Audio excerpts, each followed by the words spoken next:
का बस हो गया, सेवा किया हुआ। एक ही रात में, एक ही दिन 12 बजे हैं, और तुम्हारे चलते कितने 12 बजे 9 महीने तक कोख में रखा, और उसके बाद जब तुम संसार में आया तब तो मेरी जितनी दुर्दशा हुई।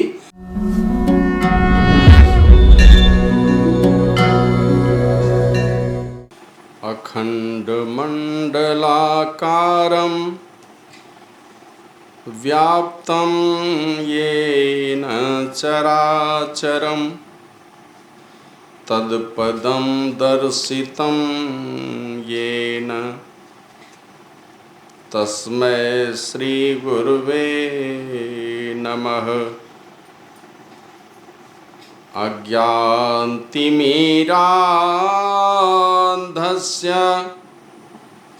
ज्ञानाञ्जनशलाकया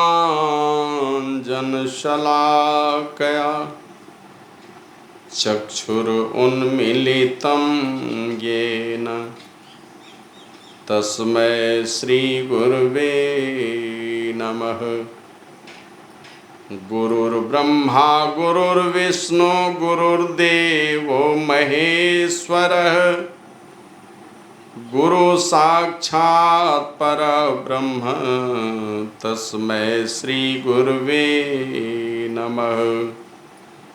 मंगलमूर्ति सतगुरु मिलवै सर्वाधार मंगलमय मंगल करनो बिनवो बारंबार। जयति जयति श्री सद्गुरु जोड़ी पाणि युग पद धरो चूक से रक्षा कीजिए बार बार विनती करो। जय जय जय सद्गुरु सुखद ज्ञान संपूर्ण अंग सम कृपा दृष्टि करिहे हरिय योक्ति बेढंग मम। श्री सद्गुरु महाराज की जय।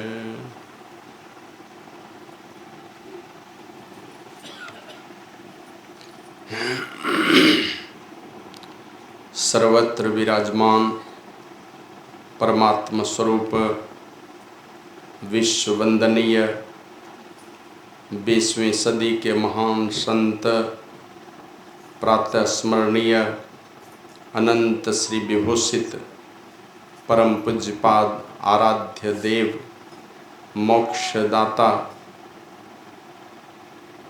संतों की अविच्छिन्न परंपरा के संत सद्गुरु मोक्षदाता महर्षि में ही परमहंस जी महाराज के त्रैलोक पावन युगल पाद पंकजों में अनंत अनंत बार नमन निवेदित करता हूँ। अव्यक्त रूप में पधारे हुए सभी जीवन मुक्त महापुरुष उन संतों को नमन करता हूँ जो अव्यक्त रूप में यहाँ पर उपस्थित हैं।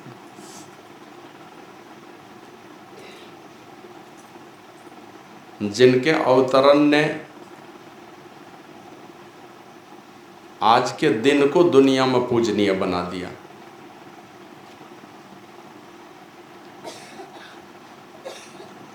और वो भी एक दलित माता के कोख से जन्म लेकर के, मछुआरीन माता के कोख से जन्म लेकर के।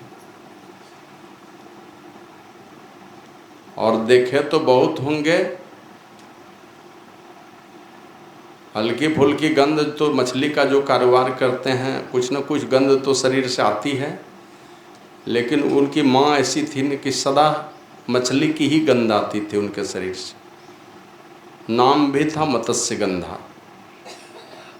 उन्हीं के कोख से जन्म लेकर के इस दुनिया में आए और जिनके अवतरण ने आज के दिन को आज के इस पूर्णिमा को गुरु पूर्णिमा के रूप में पूरे संसार में प्रतिष्ठित कर दिया। और एक दो विद्वानों को हराते तो हराते, दुनिया के कोई विद्वान नहीं थे जिनको इन्होंने पराजित नहीं किया शास्त्रार्थ में। ऐसे पवित्र महापुरुष जगत पूज्य जगत गुरु महर्षि वेद व्यासदेव जी महाराज, जिनकी पावन जयंती है आज, मैं उनके चरण कमलों को भी, जो ज्ञान का भंडार बनकर के इस दुनिया में आए, सारे दुनिया में मैंने भक्ति क्या है, मुक्ति क्या है, प्रेम क्या है, अहिंसा क्या है, वैराग्य क्या है, त्याग क्या है, तपस्या क्या है, मतलब तमाम प्रकार के पहलुओं पर ऐसे ऐसे ग्रंथ की रचना इन्होंने की है। मैंने सारा संसार ऋणी है इनके कृत्यों का, जो कृपा इन्होंने की है। बहुत बहुत बहुत बड़ा कर्ज दिया है सारे संसार को, जिससे कभी ऋण नहीं हो सकता। ऐसे महापुरुष जगत गुरु महर्षि वेद व्यासदेव जी महाराज के चरण कमलों को भी मैं बहुत बहुत बार नमन करता हूँ। अव्यक्त रूप में पधारे हुए जो भी देवी देवता, जो को भी कोई दिव्यात्मा कहीं पर है, उनको नमन करता हूँ। उपस्थित सद्गुरु महाराज के चरणों में अटूट आस्था, प्रेम, श्रद्धा रखने वाले जो भी भक्तजन यहाँ इस सत्संग में उपस्थित हैं, मैं उन सब लोगों को, सभी भाई बंधु माता बहनों, जो भी युवा दोस्त हैं, युवती बहनें हैं, सती साध्वी बहनें हैं, धर्मशिला माताएं हैं, जो अभिभावक के समान जो भी लोग हैं यहाँ पर, छोटे छोटे बच्चे हैं, सब लोगों को नमन करता हूँ। और नमन के साथ ही साथ इस आश्रम का संस्थापक होने के नाते मैं आप सब लोगों का, आपके आगमन का, आप सबों का हार्दिक अभिनंदन भी करता हूँ, स्वागत भी करता हूँ। लेकिन साथ ही साथ गुरु पूर्णिमा महोत्सव की बहुत बहुत शुभकामना, बहुत बहुत बधाई देता हूँ आप सब लोगों को। दिव्यता से भरा हुआ जीवन, सुख समृद्धि और शांति से भरा हुआ जीवन सबका हो। इस दिव्य महापर्व पर, गुरु पूर्णिमा महोत्सव पर सब लोगों को बहुत बहुत बधाई और शुभकामनाएं देता हूँ कि गुरु प्रभु की कृपा सब पर बरसती रहे, स्वस्थ दीर्घायु और दिव्य जीवन हो, सुख शांति और समृद्धि से भरा हुआ सबका जीवन हो। जो पुराने लोग हों स्वस्थ जीवन हो, जो नए लोग हैं, जवान लोग हैं, उनके अंदर में पवित्रता भरे, सदाचरण भरे, दिव्यता भरे और अपने अपने समाज, अपने अपने कुल खानदान का दीपक बनकर दुनिया को, भारत को विश्व गुरु बनाने की ओर ले जाएं हमारे बच्चे। ऐसा कर्म हो उनका, और दुनिया में भारत की, अपने भारत माता की प्रतिष्ठा के लिए उन तमाम नए जो लोग हैं, युवा पीढ़ी के लोग हैं, बहनें हैं, बेटियां हैं, भाई हैं, बेटे हैं, जो भी हैं, सबों का जीवन राष्ट्र और धर्म के हित में समर्पित जीवन हो सब लोगों का। इस प्रकार में गुरु प्रभु से, सभी संत प्रभु से मैं इस प्रकार की विनती करता हूँ, बहुत बहुत बधाई देता हूँ। और सब लोगों से निवेदन करता हूँ कि आप लोग उच्च स्वर में गुरु महाराज की जय घोष करने की कृपा करें। श्री सद्गुरु महाराज की जय। पहले तो हम लोगों को पता नहीं था कि ये गुरु पूर्णिमा क्या होता है। धीरे धीरे जब हम लोग सद्गुरु महर्षि में ही परमहंस जी महाराज के द्वारा जो जिस ज्ञान का प्रचार गया, इस ज्ञान की छत्र छाया में जब हम लोग आए तो बहुत सारे संतों का नाम सुने, संतों का महात्म्य सुने, उनके व्यक्तित्व और कृतित्व के विषय में सुने। नहीं तो पहले कौन बताने वाले थे, फुर्सत भी नहीं थी और बताने वाले भी नहीं थे कोई। कुछ होता था हमारे क्षेत्र में, बस सत्यनारायण भगवान का पूजा करवा लिए, बस हो गया, वहीं पर सब पूजा पाठ की तीसरी हो गई। कभी कभी मौका लगता था कहीं कहीं कोई तीर्थ में लोग चले जाते थे। एक बार मैं गया चारों धाम की यात्रा में, केदारनाथ, बद्रीनाथ, गंगोत्री, यमुनोत्री, तो हमने वो बद्रीनाथ में जाकर के वहाँ जो पुरोहित थे ना इस क्षेत्र के, तो बाद में पता चला कि वो भागलपुर के निवासी हैं, वहीं जाके बस गए हैं बद्रीनाथ में, न वहाँ के पुरोहित बने। तो उनसे पूरा पोथी निकलवाया उनका, ये निकाल के बताए कि 200 साल में अब तक में कितने लोग आए हमारे क्षेत्र से, तो गिनने से वो बताइए 150 आदमी आए बद्रीनाथ में। उसी तरह केदारनाथ में भी जाके पता किए, ये बैरकोप का, तो उधर कुछ ठाकुर गंगटी का, इधर सैदापुर का, कुछ दुमका क्षेत्र के, इसी तरह इन्हें गिने लोगों के विषय में। तो यही सब कुछ न कुछ हम लोग पूजा पाठ, कुछ तीर्थ वगैरह कर लेते थे। लेकिन जब हम इन संतों के सानिध्य में आए तो धीरे धीरे एक से एक महापुरुषों की जीवनी पढ़ने का, उनके व्यक्तित्व और कृतित्व को जानने का हमें सौभाग्य मिला। उसी कड़ी में अलग ये बुद्ध पूर्णिमा है, ये गुरु पूर्णिमा है, ये कार्तिक पूर्णिमा है, इसका क्या महात्मा है, अलग अलग चीज़ों को अलग अलग शास्त्रों से पढ़ने का हमें सौभाग्य मिला। तो अनेक शास्त्रों को पढ़ने से ये पता चला, और हमारा आपका अपना विचार भी यही कहता है, जिसके विषय में पूज्य बाबा कभी कभी कहते थे। एक बार राजा विक्रमादित्य के दरबार में दो माता का झगड़ा, दो माता का एक मामला आया, एक पुत्र के लिए दोनों लड़ रहे थे। दोनों माँ कहे कि ये पुत्र मेरा ही है, और ऐसा ऐसा प्रमाण दे कि कोई फैसला ही नहीं कर पाता था।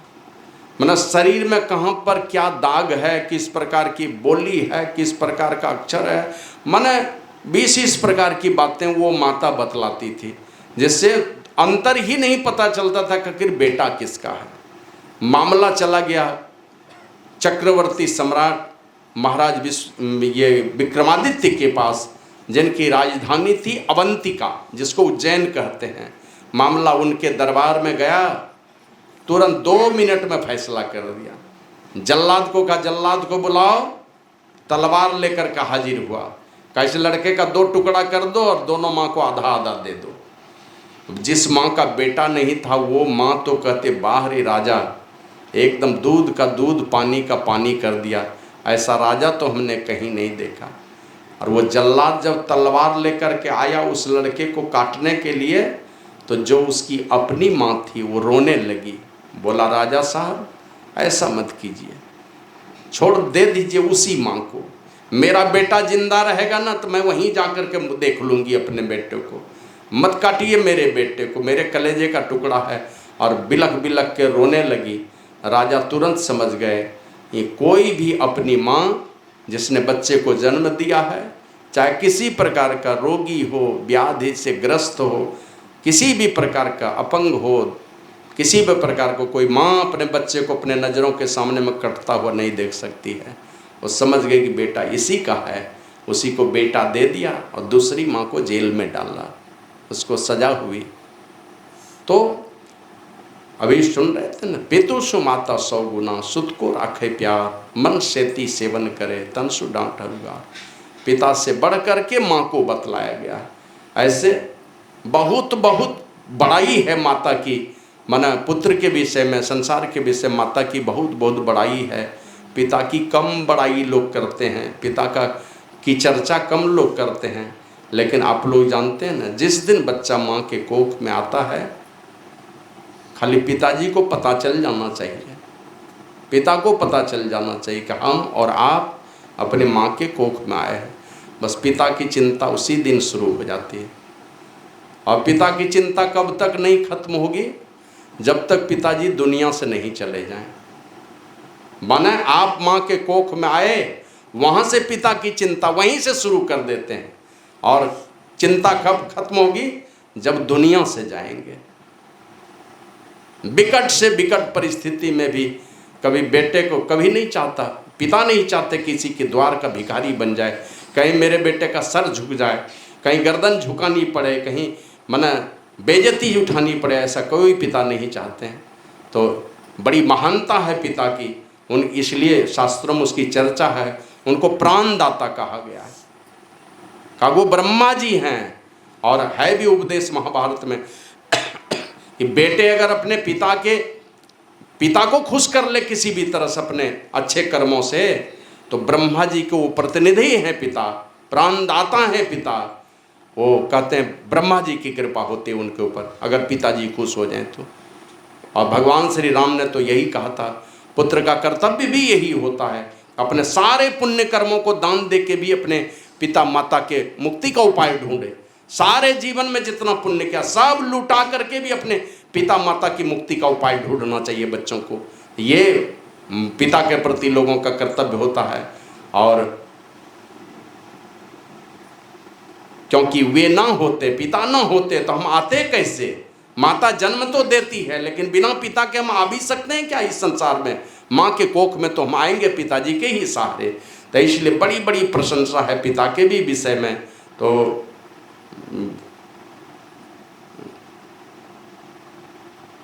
संचरण दास जी कहते हैं, पितु सु माता 100 गुना, पिता से बढ़ करके 100 गुना माँ को कहा। क्यों? तो कहते हैं सुत को राखे प्यार, प्यार से रखती है। मन गलती सही जो करे किसी न किसी तरह बेटे के जीवन में कोई खड़मंगल खड़ा नहीं होना चाहिए। अपने गुस्सा के भले एक थप्पड़ मार दे तो मार दे, और कोई उनका पति मार दे या दुनिया का कोई मार दे तो किसी से भी जाके लड़ जाएगी, भगवान से टकरा जाएगी। कोई देवी देवता भगवान से भी नहीं चूकेगी माँ लड़ने के लिए। हमने एक दिन देखा एक सांप ने पकड़ लिया वो छिपकली के बच्चे को। अब वो छिपकली सांप को काटते काटते 100-200 बार काटा होगा सांप को और अपने बच्चे को छुड़ा लिया। एक चूहे के बच्चे को देखा एक दिन पकड़ लिया सांप, अब वो चूहा इतना बार काटा सांप को कि अंतिम में सांप उस बच्चे को छोड़ करके भाग गया। तो बच्चे को प्यार से रखेगी।